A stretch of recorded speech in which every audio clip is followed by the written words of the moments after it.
Mind wash ಮಾಡೋದ್ರಲ್ಲಿ Nasir ಅನ್ನುವಂಥವನು expert. ಈ ಮೂವರು ಏನು ಬಂಧಿತರಿದ್ದಾರೆ ಆತರಲ್ಲಿ ಈ ನಾಸೀರ್ ಕೂಡ ಒಬ್ಬ. ಹಲವರನ್ನ ಉಗ್ರ ಚಟುವಟಿಕೆಗಳಿಗೆ ನಾಸೀರ್ ಬಳಸ್ತಾ ಇದ್ದ. ದಕ್ಷಿಣ ಭಾರತದಲ್ಲಿ ನಡೆದ ಬ್ಲಾಸ್ಟ್ಗಳ ಮಾಸ್ಟರ್ ಮೈಂಡ್ ಈ ನಾಸೀರ್. ಜೈಲಲ್ಲಿ ಇದ್ದುಕೊಂಡೇ ಉಗ್ರ ಚಟುವಟಿಕೆಗಳ ಬಗ್ಗೆ ಪ್ಲಾನ್ ಮಾಡ್ತಾ ಇದ್ದ ಈ ನಾಸೀರ್. ಉಗ್ರ ವಿಧ್ವಂಸಕ ಕೃತ್ಯದ ಬಗ್ಗೆ ಪ್ಲಾನ್ ಮಾಡಿದ್ದ ಈ ನಾಸೀರ್. ಈ ಬಗ್ಗೆ ಮಾಹಿತಿಯನ್ನ ಪಡೆದು ದಾಳಿಯನ್ನ ನಡೆಸಿತ್ತು ಎನ್ಐಎ ಟೀಮ್.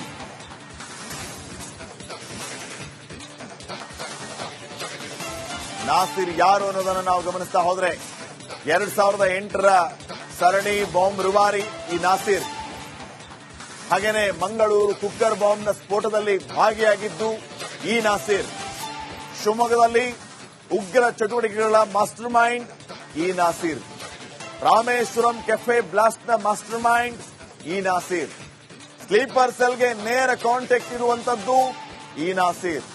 ಬೆಂಗಳೂರಿನಲ್ಲಿ ದೊಡ್ಡ ಮಟ್ಟದ ವಿಧ್ವಂಸಕ ಕೃತ್ಯಕ್ಕೆ ಪ್ಲಾನ್ ಮಾಡಿದ್ದು ಇದೇ ನಾಸೀರ್. ಜೈಲಲ್ಲೇ ಇದ್ದು ಯುವಕರ ತಂಡವನ್ನ ಕಟ್ಟಿದ್ದು ಇದೇ ಉಗ್ರ ನಾಸೀರ್. ಮರ್ಡರ್ ಕೇಸ್ನಲ್ಲಿ ಒಳಗಿದ್ದ ಯುವಕರ ಮೈಂಡ್ ವಾಶ್ ಮಾಡ್ತಾ ಇದ್ದ ಇದೇ ನಾಸೀರ್. ಜುನೈದ್, ಮೊಹಮ್ಮದ್, ಹರ್ಷದ್ ಖಾನ್, ಸುಹೈಲ್, ಫೈಜಲ್, ಜಾಹಿದ್ ತವ್ರೇಜ್, ಮುದಾಸಿರ್ ಅನ್ನುವಂಥ ತಂಡವನ್ನ ಇದೇ ನಾಸೀರ್ ರೆಡಿ ಮಾಡಿದ್ದ. ಶಸ್ತ್ರಾಸ್ತ್ರಗಳ ಸಮೇತ ಯುವಕರ ತಂಡ ಸಿಕ್ಕಿ ಬಿದ್ದಿತ್ತು. ಈ ನಾಸೀರ್ ಇವರ ಮಾಸ್ಟರ್ ಮೈಂಡ್ ಆಗಿದ್ದು ಗೊತ್ತಾಗಿತ್ತು. ಈಗ ಇದೇ ನಾಸೀರ್ನು ಕೊಟ್ಟ ಮಾಹಿತಿಯ ಮೇಲೆ ಈ ಮೂವರನ್ನ ಅರೆಸ್ಟ್ ಮಾಡಲಾಗಿದೆ. ಖಚಿತ ಮಾಹಿತಿಯ ಮೇರೆಗೆ ಇನ್ನಷ್ಟು ಅಪ್ಡೇಟ್ಸ್ ಕೊಡ್ತಾರೆ ಪ್ರತಿನಿಧಿ ಮಾದೇಶ್. ಈಗ ನೇರ ಸಂಪರ್ಕದಲ್ಲಿ ಮಾದೇಶ್, ಈ ಎಎಸ್ಐ ಚಾಂದ್ ಪಾಷಾ ಅರೆಸ್ಟ್ ಆಗಿರೋದು, ಇದರ ಜೊತೆಗೆ ಯಾರ್ಯಾರು ಉಗ್ರರಿಗೆ ಸಹಾಯ ಮಾಡಿದ್ರು, ಈ ನಾಸೀರ್ ಯಾವ ರೀತಿ ಟೀಮ್ ರೆಡಿ ಮಾಡ್ಕೋತಾ ಇದ್ದ, ಜೈಲಲ್ಲಿ ಇದ್ದುಕೊಂಡೇ ಯಾವ ರೀತಿ ಪ್ಲಾನ್ ಮಾಡ್ತಾ ಇದ್ದ, ಈತನು ಕೊಟ್ಟ ಮಾಹಿತಿ, ಈತನನ್ನ ವಿಚಾರಣೆಗೆ ಒಳಪಡಿಸಿದಾಗ ಸಿಕ್ಕಂತಹ ಬೆಚ್ಚು ಬೀಳಿಸುವ ಅಂಶಗಳು, ಇವೆಲ್ಲವನ್ನೂ ಕೂಡ ಗಮನಿಸಿದ್ರೆ ಈಗ ಮತ್ತೆ ಮೂವರನ್ನ ಅರೆಸ್ಟ್ ಮಾಡಲಾಗಿರೋದು. ಏನೆಲ್ಲ ಅಪ್ಡೇಟ್ಸ್ ಕೊಡ್ತೀರಿ? ಶ್ರೀಪಾದ್, ಈಗಾಗಲೇ ಈ ಉಗ್ರ ಚಟುವಟಿಕೆಗೆ ಸಂಬಂಧಪಟ್ಟಂತೆ ಅದರಲ್ಲೂ ಕೂಡ ದಕ್ಷಿಣ ಭಾರತ, ವಿಶೇಷವಾಗಿ ಕರ್ನಾಟಕದಲ್ಲಿ ನಡೆಯುತ್ತಿರುವಂತಹ ಒಂದಷ್ಟು ವಿಧ್ವಂಸ ಕೃತ್ಯಗಳಾಗಿರ್ಬೋದು, ಈಗಾಗಲೇ ನಡೆದಿರುವಂತಹ ಒಂದಷ್ಟು ಬಾಂಬ್ ಬ್ಲಾಸ್ಟ್ ಕೇಸ್ಗಳಲ್ಲಿ ಯಾರು ರೂವಾರಿ ಅನ್ನೋದನ್ನ ಎನ್ಐಎ ಅಧಿಕಾರಿಗಳನ್ನ ಕೇಳಿದ್ರೆ ಹೇಳೋದು ಒಂದೇ ಹೆಸರು, ಅದು ಟಿ ನಾಸೀರ್ ಅಂತ. ಈತ ಎಲ್ಇಟಿ ಉಗ್ರ, ಈಗಾಗಲೇ ಅರೆಸ್ಟ್ ಆಗಿ ಜೈಲಿನಲ್ಲಿದ್ದಾನೆ. ಸುಮಾರು ವರ್ಷಗಳಿಂದ ಆತ ಜೈಲಿನಲ್ಲಿದ್ದಾನೆ. ಆದ್ರೆ ಜೈಲಿನಲ್ಲಿ ಇದ್ದುಕೊಂಡೇ ಹೊರಗಡೆಯೂ ಕೂಡ ಒಂದಷ್ಟು ವಿಧ್ವಂಸಕ ಕೃತ್ಯಗಳನ್ನ ನಡೆಸೋಕಂತೇಳಿ ಪ್ಲಾನ್ ಮಾಡ್ತಿದ್ದಾನೆ. ಆತನಿಗೆ ಯಾರೆಲ್ಲ ಸಹಾಯ ಮಾಡ್ತಿದ್ರು ಅವರ ಮೇಲೆ ಈಗ ಎನ್ಐಎ ಅಧಿಕಾರಿಗಳು ಕಾರ್ಯಾಚರಣೆ ಮಾಡುವಂತ ಕೆಲಸವನ್ನ ಮಾಡ್ತಿದ್ದಾರೆ. ಕಳೆದ 2-3 ವರ್ಷಗಳ ಹಿಂದೆ ಅಂದ್ರೆ 2021ರಲ್ಲಿ ಒಂದು ದೊಡ್ಡ ತಂಡವನ್ನ, ಅಂದ್ರೆ ಒಂದು ಯುವಕರ ತಂಡವನ್ನ ಸಿಸಿಬಿ ಪೊಲೀಸರು ಬಂಧನ ಮಾಡುವಂತ ಕೆಲಸವನ್ನ ಮಾಡಿದ್ರು. ಇದೇ ಆರ್ಟಿ ನಗರ ಪೊಲೀಸ್ ಠಾಣಾ ವ್ಯಾಪ್ತಿಯಲ್ಲಿ ಒಂದು ತಂಡ ಸಿಕ್ಕಿಬಿದ್ದಿತ್ತು. ಬೆಂಗಳೂರಿನಲ್ಲಿ ಒಂದು ವಿಧ್ವಂಸಕ ಕೃತ್ಯ ನಡೆಸೋದಕ್ಕೆ ಅಂತೇಳಿ ಪ್ಲಾನ್ ಮಾಡಿದ್ರು. ಜೀವಂತ ಗ್ರನೈಡ್ಗಳು, ಪಿಸ್ತೂಲ್ಗಳು, ಗುಂಡುಗಳ ಸಮೇತ ಅವರು ಸಿಕ್ಕಿಬಿದ್ದಿದ್ರು. ಬೇರೆ ಕಡೆ ಪ್ಲಾನ್ ಅನ್ನು ಕೂಡ ಮಾಡಿದ್ರು. ಅವರು ಪ್ಲಾನ್ ಅನ್ನ ಎಕ್ಸಿಕ್ಯೂಟ್ ಮಾಡುವಂತ ಸಂದರ್ಭದಲ್ಲಿಯೇ ಸಿಸಿಬಿ ಅಧಿಕಾರಿಗಳು ಅವರನ್ನ ಅರೆಸ್ಟ್ ಮಾಡಿದ್ರು. ಆದ್ರೆ ಅದೆಲ್ಲದರ ಹಿಂದೆ ಇದ್ದಂತ ಒಂದು ಮಾಸ್ಟರ್ ಮೈಂಡ್ ಈ ಟಿ ನಾಸೀರ್. ಈ ಟಿ ನಾಸೀರ್ ಅದಾದ್ಮೇಲೂ ಕೂಡ ಬೇರೆ ಕಡೆ ಒಂದಷ್ಟು ವಿಧ್ವಂಸಕ ಕೃತ್ಯಗಳನ್ನ ನಡೆಸಿದ್ದಕ್ಕಂತೇಳಿ ಸ್ಕೆಚ್ ಗಳನ್ನ ಹಾಕ್ತಿದ್ದ. ಅದಕ್ಕೆ ಜೈಲಿನಲ್ಲಿರುವಂತಹ ಒಂದಷ್ಟು ಸಿಬ್ಬಂದಿ ಜೊತೆಗೆ ಹೊರಗಡೆ ಇದ್ದಂತ ಒಂದಷ್ಟು ಜನರನ್ನ ಕೂಡ ಆತ ಬಳಸಿಕೊಳ್ತಿದ್ದ.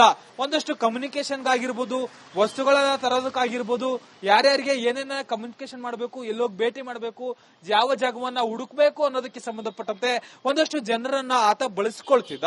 ಅದಕ್ಕಾಗಿ ಆತನಿಗೆ ಸಹಾಯ ಮಾಡಿದಂತವರನ್ನ ಈಗ ಎನ್ಐಎ ಅಧಿಕಾರಿಗಳು ಈಗ ಅರೆಸ್ಟ್ ಮಾಡುವಂತಹ ಕೆಲಸವನ್ನ ಮಾಡಿದ್ದಾರೆ. ಜೈಲಿನಲ್ಲಿದ್ದಂತ ಇಬ್ಬರು, ಓರ್ವ ವೈದ್ಯ ಆಗಿರ್ಬೋದು ಮತ್ತೆ ಓರ್ವ ಎಎಸ್ಐ ಚಾಂದ್ ಪಾಷಾ, ಇಬ್ಬರನ್ನು ಕೂಡ ಈಗ ಅರೆಸ್ಟ್ ಮಾಡಿದ್ದಾರೆ. ಜೊತೆಗೆ 2021ರಲ್ಲಿ ಪತ್ತೆಯಾಗಿತ್ತಲ್ಲ ಆ ಕೇಸ್ನ ಪ್ರಮುಖ ಆರೋಪಿ ಜುನೈದ್ ಏನಿದ್ದಾನೆ, ಆತನ ತಾಯಿಯನ್ನು ಕೂಡ ಈಗ ಅರೆಸ್ಟ್ ಮಾಡುವಂತ ಕೆಲಸವನ್ನ ಎನ್ಐಎ ಅಧಿಕಾರಿಗಳು ಮಾಡಿದ್ದಾರೆ. ಜುನೈದ್ ಇನ್ನೂ ಕೂಡ ಪತ್ತೆಯಾಗಿಲ್ಲ. 4 ವರ್ಷದಿಂದಲೂ ಕೂಡ ವಿದೇಶದಲ್ಲಿ ತಲೆಮರೆಸಿಕೊಂಡಿದ್ದಾನೆ. ಆತನ ತಾಯಿಯನ್ನ ಈಗ ಬಂಧಿಸಿ ವಿಚಾರಣೆ ಮಾಡುವಂತ ಕೆಲಸವನ್ನ ಎನ್ಐಎ ಅಧಿಕಾರಿಗಳು ಮಾಡ್ತಿದ್ದಾರೆ. ಇವರೆಲ್ಲರೂ ಕೂಡ ಒಂದು ಮುಂದಿನ ದಿನಗಳಲ್ಲಿ ಪ್ಲಾನ್ ಮಾಡ್ತಿದ್ದಂತ ವಿಧ್ವಂಸಕ ಕೃತ್ಯಕ್ಕೆ ಸಹಾಯ ಮಾಡ್ತಿದ್ರು, ಒಂದಷ್ಟು ಕಮ್ಯುನಿಕೇಶನ್ ಗಳನ್ನ ಮಾಡ್ತಿದ್ರು ಅನ್ನುವಂಥದ್ದು ತನಿಖೆ ವೇಳೆ ಗೊತ್ತಾಗಿದೆ. ಇವರು ವಾಕಿ ಟಾಕಿಗಳನ್ನ ಬಳಸ್ತಿದ್ರು ಮಾತನಾಡೋದಕ್ಕೆ ಅಂತೇಳಿ, ಅಂದ್ರೆ ಫೋನ್ ಸಂಪರ್ಕ ಮಾಡಿದ್ರೆ ಈಸಿಯಾಗಿ ಗೊತ್ತಾಗುತ್ತೆ ಅಂತೇಳಿ. ಪ್ರತ್ಯೇಕವಾಗಿ ಇವರು ವಾಕಿ ಟಾಕಿಗಳನ್ನ ಬಳಸ್ತಿದ್ರು ಅನ್ನುವಂಥದ್ದು ಈಗಾಗಲೇ ಎನ್ಐಎ ಅಧಿಕಾರಿಗಳ ತನಿಖೆ ವೇಳೆ ಗೊತ್ತಾಗಿದೆ. ಜೊತೆಗೆ ಅವರ ಮನೆಗಳ ಮೇಲೆ ರೇಡ್ ಮಾಡಿದಂತ ಸಂದರ್ಭದಲ್ಲೂ ಕೂಡ ಒಂದಷ್ಟು ವಾಕಿ ಟಾಕಿಗಳು, ಒಂದಷ್ಟು ಹಣ ಆಗಿರ್ಬೋದು, ಒಂದಷ್ಟು ಪೇಪರ್ಗಳಾಗಿರ್ಬೋದು, ಜೊತೆಗೆ ಒಂದಷ್ಟು ಕಾಂಟ್ಯಾಕ್ಟ್ ನಂಬರ್ಗಳು ಸಿಕ್ಕಿದೆ ಅನ್ನುವಂತ ಮಾಹಿತಿ ಲಭ್ಯ ಆಗಿದೆ.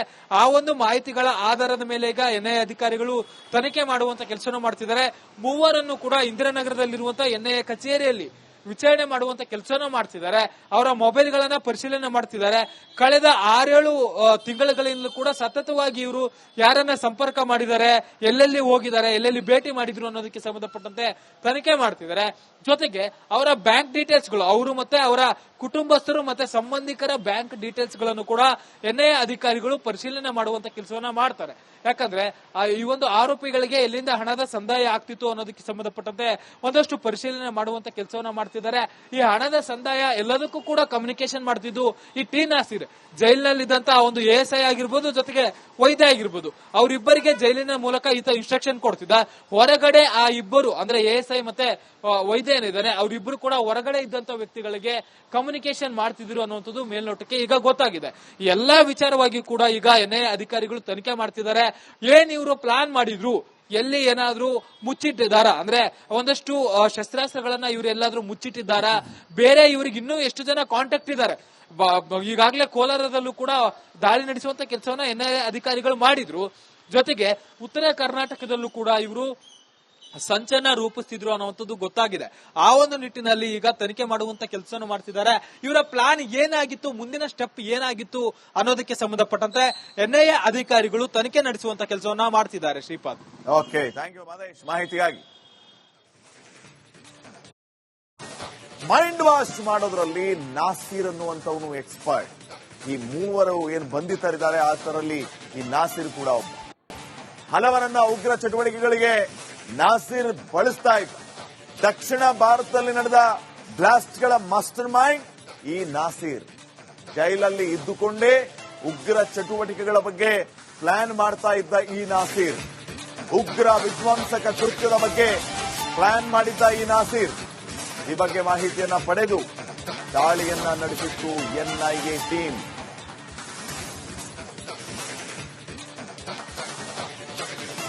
ನಾಸೀರ್ ಯಾರು ಅನ್ನೋದನ್ನ ನಾವು ಗಮನಿಸ್ತಾ ಹೋದ್ರೆ 2008ರ ಸರಣಿ ಬಾಂಬ್ ರೂವಾರಿ ಈ ನಾಸೀರ್. ಹಾಗೇನೆ ಮಂಗಳೂರು ಕುಕ್ಕರ್ ಬಾಂಬ್ನ ಸ್ಫೋಟದಲ್ಲಿ ಭಾಗಿಯಾಗಿದ್ದು ಈ ನಾಸೀರ್. ಶಿವಮೊಗ್ಗದಲ್ಲಿ ಉಗ್ರ ಚಟುವಟಿಕೆಗಳ ಮಾಸ್ಟರ್ ಮೈಂಡ್ ಈ ನಾಸೀರ್. ರಾಮೇಶ್ವರಂ ಕೆಫೆ ಬ್ಲಾಸ್ಟ್ನ ಮಾಸ್ಟರ್ ಮೈಂಡ್ ಈ ನಾಸೀರ್. ಸ್ಲೀಪರ್ ಸೆಲ್ಗೆ ನೇರ ಕಾಂಟ್ಯಾಕ್ಟ್ ಇರುವಂತದ್ದು ಈ ನಾಸೀರ್. ಬೆಂಗಳೂರಿನಲ್ಲಿ ದೊಡ್ಡ ಮಟ್ಟದ ವಿಧ್ವಂಸಕ ಕೃತ್ಯಕ್ಕೆ ಪ್ಲಾನ್ ಮಾಡಿದ್ದು ಇದೇ ನಾಸೀರ್. ಜೈಲಲ್ಲೇ ಇದ್ದು ಯುವಕರ ತಂಡವನ್ನ ಕಟ್ಟಿದ್ದು ಇದೇ ಉಗ್ರ ನಾಸೀರ್. ಮರ್ಡರ್ ಕೇಸ್ನಲ್ಲಿ ಒಳಗಿದ್ದ ಯುವಕರ ಮೈಂಡ್ ವಾಶ್ ಮಾಡ್ತಾ ಇದ್ದ ಇದೇ ನಾಸೀರ್. ಜುನೈದ್, ಮೊಹಮ್ಮದ್, ಹರ್ಷದ್ ಖಾನ್, ಸುಹೈಲ್, ಫೈಜಲ್, ಜಾಹಿದ್ ತವ್ರೇಜ್, ಮುದಾಸಿರ್ ಅನ್ನುವಂಥ ತಂಡವನ್ನ ಇದೇ ನಾಸೀರ್ ರೆಡಿ ಮಾಡಿದ್ದ. ಶಸ್ತ್ರಾಸ್ತ್ರಗಳ ಸಮೇತ ಯುವಕರ ತಂಡ ಸಿಕ್ಕಿಬಿದ್ದಿತ್ತು. ಈ ನಾಸೀರ್ ಇವರ ಮಾಸ್ಟರ್ ಮೈಂಡ್ ಆಗಿದ್ದು ಗೊತ್ತಾಗಿತ್ತು. ಈಗ ಇದೇ ನಾಸೀರ್ನು ಕೊಟ್ಟ ಮಾಹಿತಿಯ ಮೇಲೆ ಈ ಮೂವರನ್ನ ಅರೆಸ್ಟ್ ಮಾಡಲಾಗಿದೆ. ಖಚಿತ ಮಾಹಿತಿಯ ಮೇರೆಗೆ ಇನ್ನಷ್ಟು ಅಪ್ಡೇಟ್ಸ್ ಕೊಡ್ತಾರೆ ಪ್ರತಿನಿಧಿ ಮಾದೇಶ್. ಈಗ ನೇರ ಸಂಪರ್ಕದಲ್ಲಿ ಮಾದೇಶ್, ಈ ASI ಚಾಂದ್ ಪಾಷಾ ಅರೆಸ್ಟ್ ಆಗಿರೋದು, ಇದರ ಜೊತೆಗೆ ಯಾರ್ಯಾರು ಉಗ್ರರಿಗೆ ಸಹಾಯ ಮಾಡಿದ್ರು, ಈ ನಾಸೀರ್ ಯಾವ ರೀತಿ ಟೀಮ್ ರೆಡಿ ಮಾಡ್ಕೋತಾ ಇದ್ದ, ಜೈಲಲ್ಲಿ ಇದ್ದುಕೊಂಡೇ ಯಾವ ರೀತಿ ಪ್ಲಾನ್ ಮಾಡ್ತಾ ಇದ್ದ, ಈತನು ಕೊಟ್ಟ ಮಾಹಿತಿ, ಈತನನ್ನ ವಿಚಾರಣೆಗೆ ಒಳಪಡಿಸಿದಾಗ ಸಿಕ್ಕಂತಹ ಪೆಚ್ಚು ಬೀಳಿಸುವ ಅಂಶಗಳು, ಇವೆಲ್ಲವನ್ನೂ ಕೂಡ ಗಮನಿಸಿದ್ರೆ ಈಗ ಮತ್ತೆ ಮೂವರನ್ನ ಅರೆಸ್ಟ್ ಮಾಡಲಾಗಿರೋದು. ಏನೆಲ್ಲ ಅಪ್ಡೇಟ್ಸ್ ಕೊಡ್ತೀರಿ? ಶ್ರೀಪಾದ್, ಈಗಾಗಲೇ ಈ ಉಗ್ರ ಚಟುವಟಿಕೆಗೆ ಸಂಬಂಧಪಟ್ಟಂತೆ ಅದರಲ್ಲೂ ಕೂಡ ದಕ್ಷಿಣ ಭಾರತ, ವಿಶೇಷವಾಗಿ ಕರ್ನಾಟಕದಲ್ಲಿ ನಡೆಯುತ್ತಿರುವಂತಹ ಒಂದಷ್ಟು ವಿಧ್ವಂಸ ಕೃತ್ಯಗಳಾಗಿರ್ಬೋದು, ಈಗಾಗಲೇ ನಡೆದಿರುವಂತಹ ಒಂದಷ್ಟು ಬಾಂಬ್ ಬ್ಲಾಸ್ಟ್ ಕೇಸ್ಗಳಲ್ಲಿ ಯಾರು ರೂವಾರಿ ಅನ್ನೋದನ್ನ ಎನ್ಐಎ ಅಧಿಕಾರಿಗಳನ್ನ ಕೇಳಿದ್ರೆ ಹೇಳೋದು ಒಂದೇ ಹೆಸರು, ಅದು ಟಿ ನಾಸೀರ್ ಅಂತ. ಈತ LET ಉಗ್ರ, ಈಗಾಗಲೇ ಅರೆಸ್ಟ್ ಆಗಿ ಜೈಲಿನಲ್ಲಿದ್ದಾನೆ. ಸುಮಾರು ವರ್ಷಗಳಿಂದ ಆತ ಜೈಲಿನಲ್ಲಿದ್ದಾನೆ. ಆದ್ರೆ ಜೈಲಿನಲ್ಲಿ ಇದ್ದುಕೊಂಡೇ ಹೊರಗಡೆಯೂ ಕೂಡ ಒಂದಷ್ಟು ವಿಧ್ವಂಸಕ ಕೃತ್ಯಗಳನ್ನ ನಡೆಸೋಕಂತೇಳಿ ಪ್ಲಾನ್ ಮಾಡ್ತಿದ್ದಾನೆ. ಆತನಿಗೆ ಯಾರೆಲ್ಲ ಸಹಾಯ ಮಾಡ್ತಿದ್ರು ಅವರ ಮೇಲೆ ಈಗ ಎನ್ಐಎ ಅಧಿಕಾರಿಗಳು ಕಾರ್ಯಾಚರಣೆ ಮಾಡುವಂತ ಕೆಲಸವನ್ನ ಮಾಡ್ತಿದ್ದಾರೆ. ಕಳೆದ 2-3 ವರ್ಷಗಳ ಹಿಂದೆ ಅಂದ್ರೆ 2021ರಲ್ಲಿ ಒಂದು ದೊಡ್ಡ ತಂಡವನ್ನ ಅಂದ್ರೆ ಒಂದು ಯುವಕರ ತಂಡವನ್ನ ಸಿಸಿಬಿ ಪೊಲೀಸರು ಬಂಧನ ಮಾಡುವಂತ ಕೆಲಸವನ್ನ ಮಾಡಿದ್ರು. ಇದೇ ಆರ್ಟಿ ನಗರ ಪೊಲೀಸ್ ಠಾಣಾ ವ್ಯಾಪ್ತಿಯಲ್ಲಿ ಒಂದು ತಂಡ ಸಿಕ್ಕಿಬಿದ್ದಿತ್ತು. ಬೆಂಗಳೂರಿನಲ್ಲಿ ಒಂದು ವಿಧ್ವಂಸಕ ಕೃತ್ಯ ನಡೆಸೋದಕ್ಕೆ ಅಂತೇಳಿ ಪ್ಲಾನ್ ಮಾಡಿದ್ರು. ಜೀವಂತ ಗ್ರನೈಡ್ಗಳು, ಪಿಸ್ತೂಲ್ಗಳು, ಗುಂಡುಗಳ ಸಮೇತ ಅವರು ಸಿಕ್ಕಿಬಿದ್ದಿದ್ರು. ಬೇರೆ ಕಡೆ ಪ್ಲಾನ್ ಅನ್ನು ಕೂಡ ಮಾಡಿದ್ರು. ಅವರು ಪ್ಲಾನ್ ಅನ್ನ ಎಕ್ಸಿಕ್ಯೂಟ್ ಮಾಡುವಂತ ಸಂದರ್ಭದಲ್ಲಿಯೇ ಸಿಸಿಬಿ ಅಧಿಕಾರಿಗಳು ಅವರನ್ನ ಅರೆಸ್ಟ್ ಮಾಡಿದ್ರು. ಆದ್ರೆ ಅದೆಲ್ಲದರ ಹಿಂದೆ ಇದ್ದಂತ ಒಂದು ಮಾಸ್ಟರ್ ಮೈಂಡ್ ಈ ಟಿ ನಾಸೀರ್ ಅದಾದ್ಮೇಲೂ ಕೂಡ ಬೇರೆ ಕಡೆ ಒಂದಷ್ಟು ವಿಧ್ವಂಸಕ ಕೃತ್ಯಗಳನ್ನ ನಡೆಸಿದ್ದಕ್ಕಂತೇಳಿ ಸ್ಕೆಚ್ ಗಳನ್ನ ಹಾಕ್ತಿದ್ದ. ಅದಕ್ಕೆ ಜೈಲಿನಲ್ಲಿರುವಂತಹ ಒಂದಷ್ಟು ಸಿಬ್ಬಂದಿ ಜೊತೆಗೆ ಹೊರಗಡೆ ಇದ್ದಂತ ಒಂದಷ್ಟು ಜನರನ್ನ ಕೂಡ ಆತ ಬಳಸಿಕೊಳ್ತಿದ್ದ. ಒಂದಷ್ಟು ಕಮ್ಯುನಿಕೇಶನ್ಗಾಗಿರ್ಬೋದು, ವಸ್ತುಗಳನ್ನ ತರೋದಕ್ಕಾಗಿರ್ಬೋದು, ಯಾರ್ಯಾರಿಗೆ ಏನೇನ ಕಮ್ಯುನಿಕೇಶನ್ ಮಾಡಬೇಕು, ಎಲ್ಲೋಗಿ ಭೇಟಿ ಮಾಡಬೇಕು, ಯಾವ ಜಾಗವನ್ನ ಹುಡುಕ್ಬೇಕು ಅನ್ನೋದಕ್ಕೆ ಸಂಬಂಧಪಟ್ಟಂತೆ ಒಂದಷ್ಟು ಜನರನ್ನ ಆತ ಬಳಸಿಕೊಳ್ತಿದ್ದ. ಅದಕ್ಕಾಗಿ ಆತನಿಗೆ ಸಹಾಯ ಮಾಡಿದಂತವರನ್ನ ಈಗ ಎನ್ಐಎ ಅಧಿಕಾರಿಗಳು ಈಗ ಅರೆಸ್ಟ್ ಮಾಡುವಂತಹ ಕೆಲಸವನ್ನ ಮಾಡಿದ್ದಾರೆ. ಜೈಲಿನಲ್ಲಿದ್ದಂತ ಇಬ್ಬರು, ಓರ್ವ ವೈದ್ಯ ಆಗಿರ್ಬೋದು ಮತ್ತೆ ಓರ್ವ ASI ಚಾಂದ್ ಪಾಷಾ ಇಬ್ಬರನ್ನು ಕೂಡ ಈಗ ಅರೆಸ್ಟ್ ಮಾಡಿದ್ದಾರೆ. ಜೊತೆಗೆ 2021ರಲ್ಲಿ ಪತ್ತೆಯಾಗಿತ್ತಲ್ಲ ಆ ಕೇಸ್ನ ಪ್ರಮುಖ ಆರೋಪಿ ಜುನೈದ್ ಏನಿದ್ದಾನೆ ಆತನ ತಾಯಿಯನ್ನು ಕೂಡ ಈಗ ಅರೆಸ್ಟ್ ಮಾಡುವಂತ ಕೆಲಸವನ್ನ ಎನ್ಐಎ ಅಧಿಕಾರಿಗಳು ಮಾಡಿದ್ದಾರೆ. ಜುನೈ ಇನ್ನೂ ಕೂಡ ಪತ್ತೆ ಆಗಿಲ್ಲ. 4 ವರ್ಷದಿಂದಲೂ ಕೂಡ ವಿದೇಶದಲ್ಲಿ ತಲೆಮರೆಸಿಕೊಂಡಿದ್ದಾನೆ. ಆತನ ತಾಯಿಯನ್ನ ಈಗ ಬಂಧಿಸಿ ವಿಚಾರಣೆ ಮಾಡುವಂತ ಕೆಲಸವನ್ನ ಎನ್ಐಎ ಅಧಿಕಾರಿಗಳು ಮಾಡ್ತಿದ್ದಾರೆ. ಇವರೆಲ್ಲರೂ ಕೂಡ ಒಂದು ಮುಂದಿನ ದಿನಗಳಲ್ಲಿ ಪ್ಲಾನ್ ಮಾಡ್ತಿದ್ದಂತ ವಿಧ್ವಂಸಕ ಕೃತ್ಯಕ್ಕೆ ಸಹಾಯ ಮಾಡ್ತಿದ್ರು, ಒಂದಷ್ಟು ಕಮ್ಯುನಿಕೇಶನ್ ಗಳನ್ನ ಮಾಡ್ತಿದ್ರು ಅನ್ನುವಂಥದ್ದು ತನಿಖೆ ವೇಳೆ ಗೊತ್ತಾಗಿದೆ. ಇವರು ವಾಕಿ ಟಾಕಿಗಳನ್ನ ಬಳಸ್ತಿದ್ರು ಮಾತನಾಡೋದಕ್ಕೆ ಅಂತೇಳಿ, ಅಂದ್ರೆ ಫೋನ್ ಸಂಪರ್ಕ ಮಾಡಿದ್ರೆ ಈಸಿಯಾಗಿ ಗೊತ್ತಾಗುತ್ತೆ ಅಂತೇಳಿ ಪ್ರತ್ಯೇಕವಾಗಿ ಇವರು ವಾಕಿ ಟಾಕಿಗಳನ್ನ ಬಳಸ್ತಿದ್ರು ಅನ್ನುವಂಥದ್ದು ಈಗಾಗಲೇ ಎನ್ಐಎ ಅಧಿಕಾರಿಗಳ ತನಿಖೆ ವೇಳೆ ಗೊತ್ತಾಗಿದೆ. ಜೊತೆಗೆ ಅವರ ಮನೆಗಳ ಮೇಲೆ ರೇಡ್ ಮಾಡಿದಂತ ಸಂದರ್ಭದಲ್ಲೂ ಕೂಡ ಒಂದಷ್ಟು ವಾಕಿ ಟಾಕಿಗಳು, ಒಂದಷ್ಟು ಹಣ ಆಗಿರ್ಬೋದು, ಒಂದಷ್ಟು ಪೇಪರ್ಗಳಾಗಿರ್ಬೋದು, ಜೊತೆಗೆ ಒಂದಷ್ಟು ಕಾಂಟ್ಯಾಕ್ಟ್ ನಂಬರ್ಗಳು ಸಿಕ್ಕಿದೆ ಅನ್ನುವಂತ ಮಾಹಿತಿ ಲಭ್ಯ ಆಗಿದೆ. ಆ ಒಂದು ಮಾಹಿತಿಗಳ ಆಧಾರದ ಮೇಲೆ ಈಗ ಎನ್ಐಎ ಅಧಿಕಾರಿಗಳು ತನಿಖೆ ಮಾಡುವಂತ ಕೆಲಸ ಮಾಡ್ತಿದ್ದಾರೆ. ಮೂವರನ್ನು ಕೂಡ ಇಂದಿರಾನಗರದಲ್ಲಿರುವಂತಹ ಎನ್ಐಎ ಕಚೇರಿಯಲ್ಲಿ ವಿಚಾರಣೆ ಮಾಡುವಂತ ಕೆಲಸನ ಮಾಡ್ತಿದ್ದಾರೆ. ಅವರ ಮೊಬೈಲ್ಗಳನ್ನ ಪರಿಶೀಲನೆ ಮಾಡ್ತಿದ್ದಾರೆ. ಕಳೆದ 6-7 ತಿಂಗಳುಗಳಿಂದ ಕೂಡ ಸತತವಾಗಿ ಇವರು ಯಾರನ್ನ ಸಂಪರ್ಕ ಮಾಡಿದ್ದಾರೆ, ಎಲ್ಲೆಲ್ಲಿ ಹೋಗಿದ್ದಾರೆ, ಎಲ್ಲೆಲ್ಲಿ ಭೇಟಿ ಮಾಡಿದ್ರು ಅನ್ನೋದಕ್ಕೆ ಸಂಬಂಧಪಟ್ಟಂತೆ ತನಿಖೆ ಮಾಡ್ತಿದ್ದಾರೆ. ಜೊತೆಗೆ ಅವರ ಬ್ಯಾಂಕ್ ಡೀಟೇಲ್ಸ್ ಗಳು, ಅವರು ಮತ್ತೆ ಅವರ ಕುಟುಂಬಸ್ಥರು ಮತ್ತೆ ಸಂಬಂಧಿಕರ ಬ್ಯಾಂಕ್ ಡೀಟೇಲ್ಸ್ ಗಳನ್ನು ಕೂಡ ಎನ್ಐಎ ಅಧಿಕಾರಿಗಳು ಪರಿಶೀಲನೆ ಮಾಡುವಂತ ಕೆಲಸವನ್ನ ಮಾಡ್ತಾರೆ. ಯಾಕಂದ್ರೆ ಈ ಒಂದು ಆರೋಪಿಗಳಿಗೆ ಎಲ್ಲಿಂದ ಹಣದ ಸಂದಾಯ ಆಗ್ತಿತ್ತು ಅನ್ನೋದಕ್ಕೆ ಸಂಬಂಧಪಟ್ಟಂತೆ ಒಂದಷ್ಟು ಪರಿಶೀಲನೆ ಮಾಡುವಂತ ಕೆಲಸವನ್ನ ಮಾಡ್ತಿದ್ದಾರೆ. ಈ ಹಣದ ಸಂದಾಯ ಎಲ್ಲದಕ್ಕೂ ಕೂಡ ಕಮ್ಯುನಿಕೇಶನ್ ಮಾಡ್ತಿದ್ದು ಈ ಟಿ ನಾಸೀರ್. ಜೈಲಿನಲ್ಲಿದ್ದಂತಹ ಒಂದು ASI ಆಗಿರ್ಬೋದು, ಜೊತೆಗೆ ವೈದ್ಯ ಆಗಿರ್ಬೋದು, ಅವರಿಬ್ಬರಿಗೆ ಜೈಲಿನ ಮೂಲಕ ಈತ ಇನ್ಸ್ಟ್ರಕ್ಷನ್ ಕೊಡ್ತಿದ್ದ. ಹೊರಗಡೆ ಆ ಇಬ್ಬರು ಅಂದ್ರೆ ASI ಮತ್ತೆ ವೈದ್ಯ ಏನಿದ್ದಾನೆ ಅವರಿಬ್ಬರು ಕೂಡ ಹೊರಗಡೆ ಇದ್ದಂತ ವ್ಯಕ್ತಿಗಳಿಗೆ ಕಮ್ಯುನಿಕೇಶನ್ ಮಾಡ್ತಿದ್ರು ಅನ್ನುವಂಥದ್ದು ಮೇಲ್ನೋಟಕ್ಕೆ ಈಗ ಗೊತ್ತಾಗಿದೆ. ಎಲ್ಲಾ ವಿಚಾರವಾಗಿ ಕೂಡ ಈಗ ಎನ್ಐಎ ಅಧಿಕಾರಿಗಳು ತನಿಖೆ ಮಾಡ್ತಿದ್ದಾರೆ. ಏನ್ ಇವರು ಪ್ಲಾನ್ ಮಾಡಿದ್ರು, ಎಲ್ಲಿ ಏನಾದ್ರೂ ಮುಚ್ಚಿಟ್ಟಿದ್ದಾರ, ಅಂದ್ರೆ ಒಂದಷ್ಟು ಶಸ್ತ್ರಾಸ್ತ್ರಗಳನ್ನ ಇವ್ರು ಎಲ್ಲಾದ್ರೂ ಮುಚ್ಚಿಟ್ಟಿದ್ದಾರ, ಬೇರೆ ಇವ್ರಿಗೆ ಇನ್ನೂ ಎಷ್ಟು ಜನ ಕಾಂಟ್ಯಾಕ್ಟ್ ಇದ್ದಾರೆ. ಈಗಾಗಲೇ ಕೋಲಾರದಲ್ಲೂ ಕೂಡ ದಾಳಿ ನಡೆಸುವಂತ ಕೆಲಸವನ್ನ ಎನ್ಐಎ ಅಧಿಕಾರಿಗಳು ಮಾಡಿದ್ರು. ಜೊತೆಗೆ ಉತ್ತರ ಕರ್ನಾಟಕದಲ್ಲೂ ಕೂಡ ಇವರು ಸಂಚನ ರೂಪಿಸ್ತಿದ್ರು ಅನ್ನುವಂಥದ್ದು ಗೊತ್ತಾಗಿದೆ. ಆ ಒಂದು ನಿಟ್ಟಿನಲ್ಲಿ ಈಗ ತನಿಖೆ ಮಾಡುವಂತ ಕೆಲಸವನ್ನು ಮಾಡ್ತಿದ್ದಾರೆ.